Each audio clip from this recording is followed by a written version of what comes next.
Ben Armstrong, who was formerly known as Bitboy Crypto, announces that he is retiring from crypto YouTube.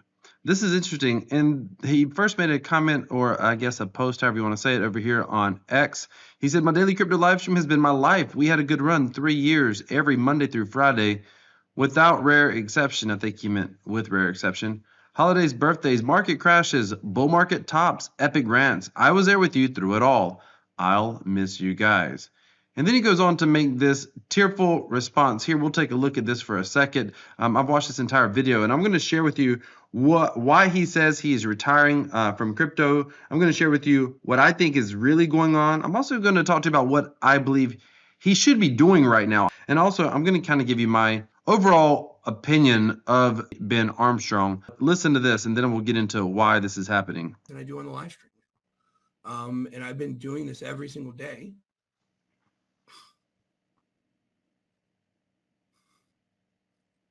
You know, the show's really all I have now.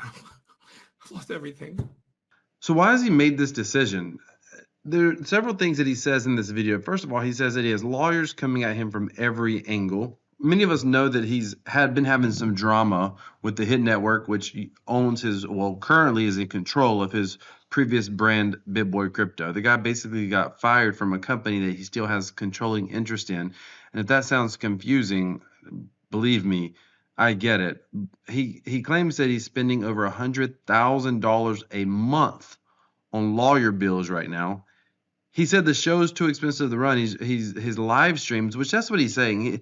It says I'm retiring from crypto YouTube, but it sounds like what he's really doing is just stopping his live streams. And that's part of what I want to talk about a little bit toward the end of this video. Like, it does not sound like there's, I don't want to be disrespectful here because the guy is down on his luck. He does not have the capacity to be level-headed right now or to be objective. He's incredibly tearful and he acts like it is over with and he's done. He's spending $25,000 a week just to do a live stream and production costs and editing and that sort of thing. And my thought is why? That is completely unnecessary, but I'll get to some of my thoughts here in a moment. It almost sounds at one point in the video that he's blaming his audience for not liking and engaging enough with his content. But at the end of the day, as content creators, it is our job to create content that the audience wants to engage with. I mean, he goes on this mini rant here in the video where he says, when I tell you guys to like the video, I know that sounds simple, but it's not simple. And he talks about how his videos aren't getting a lot of engagement. He talks about how those likes are very, very important. When the reality is, I don't know how much he understands about the actual YouTube algorithm because YouTube has drastically decreased the weight they put on likes and even subscribes. Overall watch time is most important. So if he's getting a lot of watch time, even if engagement is lower, he can look at his YouTube numbers and that's really what matters the most. But he very much sort of lashing out a little bit in this video. It's the lawyer's fault. It's Hit Network's fault with everything he's got going on.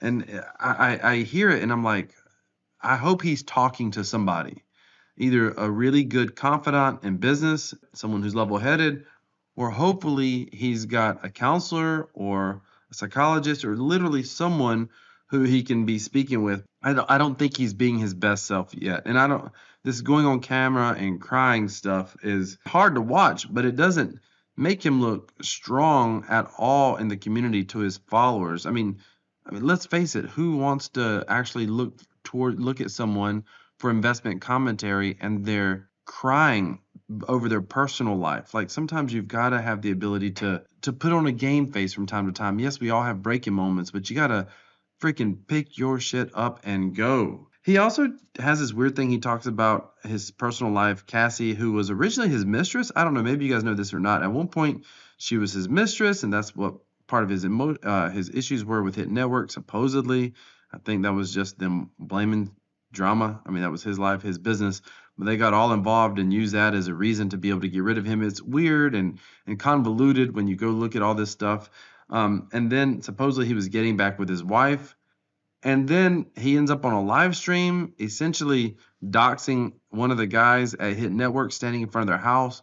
He live streams long enough, the cops end up showing up. get this, if you didn't know this, the cops showed up. He continues a live stream while the cops are there questioning him, and I believe he ultimately gets arrested. And during that process, asks, is there anyone else with him? He just a few days before had made a video about how him and his wife were together. They were going to stick it out. And then his mistress was in the vehicle with him. And that's the point where I started to lose it. I thought, man, this guy is literally self-sabotaging and self-destructing. I mean, that's just really, really unfortunate. Now, I want to talk about first what I think he should be doing right now, and then I want to give my overall opinion about him and his brand that he's developed and who he is in the crypto space and that sort of thing. I just did a poll on the community tab on YouTube and asked you all if you thought that Bitboy Crypto or Ben Armstrong was a net positive or a net negative on the crypto space. And I'm going to get to that in a moment. And I'll share my personal thoughts, which I think you're going to find that I probably tend to disagree with the poll a little bit, and I'll explain why here in a moment.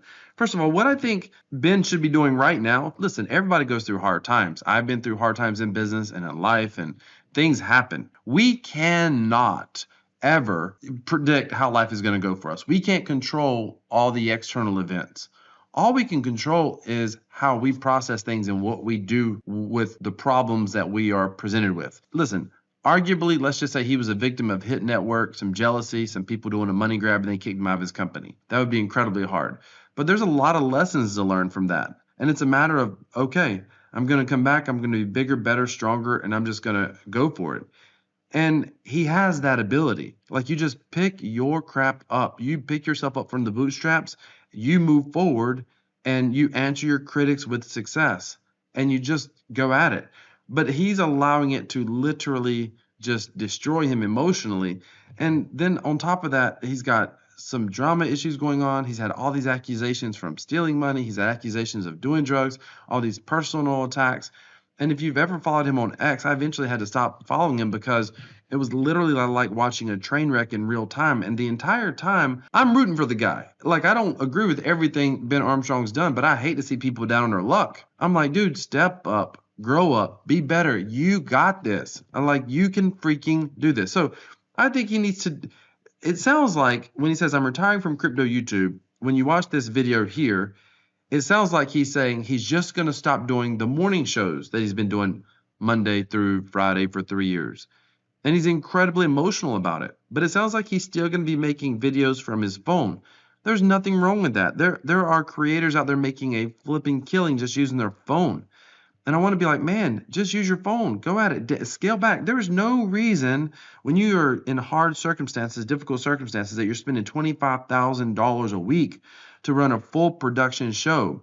When truthfully, even though your audience loves seeing the flash, they love seeing that really highly polished produced show. But what they care about more than anything is your comments, your commentary, and what you have to say and the value that you bring through the actual content. That is first and foremost. No one's ever taken his own camera personality from him. Ben should be able to go on camera, talk about investments he's making, talk about what he's doing, and talk about the crypto news, talk about his beliefs, talk about his convictions, and just freaking go at it and rebuild an audience that values that. Ben, if you ever watch this video, man, I'm rooting for you. Like, my goodness, like, step up, be great, do something freaking extraordinary. And listen, ladies and gentlemen, I've got to tell you, at the end of the day, success is as much about your mindset as it is anything else. Always focus on keeping my mindset positive, trying not to go negative. Even if I have negative opinions, don't let the negativity around me or the negative opinions that I may hold about something, don't let that be a seed that sprouts essentially inside of my own mind. Because no one can operate under self-limiting beliefs. And there's no reason for Ben to feel like he's done here. I actually think if he picks himself up from here, he can have a bigger, better chapter. Now, in the past, he's been accused of doing some pumps and dumps. He's been accused of selling. In fact, I've seen evidence of wallet sales that looks like, I'm not going to say that it was the 100% intention, but it looks like that he's pumped some projects and then sold into those projects. And now, that may not have been his full intention, but what some of these companies will do is they'll try to give you some of their token. Well, you don't value their token. They'll give you their token as payment. If you don't value their token, it's too easy to sell that token. What I did years ago was I told projects, if you want to pay me, that's fine. However, I no longer take payment in their token, because if I don't plan to hold the token long term, I don't want to get paid in it because that's just going to hurt the community. And if Ben takes that approach and he's careful, there's nothing wrong with covering a project. There's nothing wrong with getting paid to cover a project. That's how projects create awareness. And that's one of the things that Ben has been really good at. I mean, he's been really good at getting a message out there. I would just be more careful about his message, make the message less about him, a little bit less about his pockets. If he takes care of his audience, eventually the audience will take care of him. The YouTube algorithm will eventually take care of him. But at the end of the day, just go to work, get better, and be better. Now, my overall opinion of Ben Armstrong, I think what we're seeing here is that his success basically outstripped his ability currently to be able to handle it. Because when things went south, I mean, there are people who go through far more difficult things in life than what he's going through. And he's literally melted down on live streams. In this video, I mean, he's literally melting down. If it happens once or twice, okay, we get it. We can appreciate it. Let's keep it moving. Let's go. Someone like Elon Musk, the amount of pressure that he's under is 10, 20, 40, 50, 100 times worse than a Ben Armstrong or someone like a Donald Trump. For God's sakes, I don't know many humans on the planet that could take the amount of stress that he has as far as being persecuted. Like him or not, you have to appreciate the guy that he's resilient. And I think Ben Armstrong's ability to be resilient and move forward, so far, his business growth and income surpass that. And there's a saying in the personal development space is that your income will always follow your personal growth. But if at any point in time your income surpasses your personal growth, don't worry, your income will crash back down and meet you where you're at. And I think that's what's going on with Ben Armstrong. Now, people like him, people hate him. But if you're objective, he's offered a lot of value. And I'll show you in a moment what happened on my community tab. I posted this on the community tab. Ben Armstrong, formerly Bitboy. Do you think he is more of a positive or negative for the crypto community? And out of 18 votes so far, 83% said he is more or less a net negative. But I think if you look at his contributions overall as a whole, although he hasn't been perfect at all, I think if you look at how big his channel was, I think he had right at 1 million subscribers originally under the Bitboy brand. If you take a look at all of that, I think overall just the amount of awareness that he's brought to crypto. When you have a channel that large, the people who find you and learn about cryptocurrency overall, who get engaged in the cryptocurrency space from a sheer awareness standpoint, I think he's been a net positive. Now, has he promoted and talked about some projects that were absolutely atrocious? Yes. Has he borderlined on saying he's not a financial advisor, but telling people to buy into a project? Yes, I don't agree with any of that stuff at all. Overall, do I think he's a bit more of a positive than a negative? I think his net effect has been more positive for most people. However, I think his best days are ahead of him. He's just got to be able to pull himself together. And I think those of us who watch this, it's easy to judge. And I don't think it's about judging him and what he's going through. I think more or less it's about what do we do when we find ourselves counted out? Do we want to react like this, or do we want to react a different way? Because I think the goal usually is don't ever get too angry. Don't ever get too sad. As a man, be in control of your emotions so you can strategically think about your next steps, because your next steps can be your best steps. I want to do a video on Richard Hart, whether he's been a net negative or a net positive in the space. Let me know in the comments if you want to see that video and you want to hear what I have to say about that as well. Do you think he's a net negative or a net positive? And if you think he's a net positive, do the guy a favor. Come over here, subscribe to his channel. I mean, he puts a lot of self-worth in his subscribers and his engagement. And I don't think that's healthy, but it's okay. It's where he's at now. So if you like the guy, a lot of times people like content, but they don't subscribe to it. If you like his content, by all means, feel free to go subscribe to it for sure. Decentralized cryptocurrency equals freedom. This is Crypto Wealth. I'm out.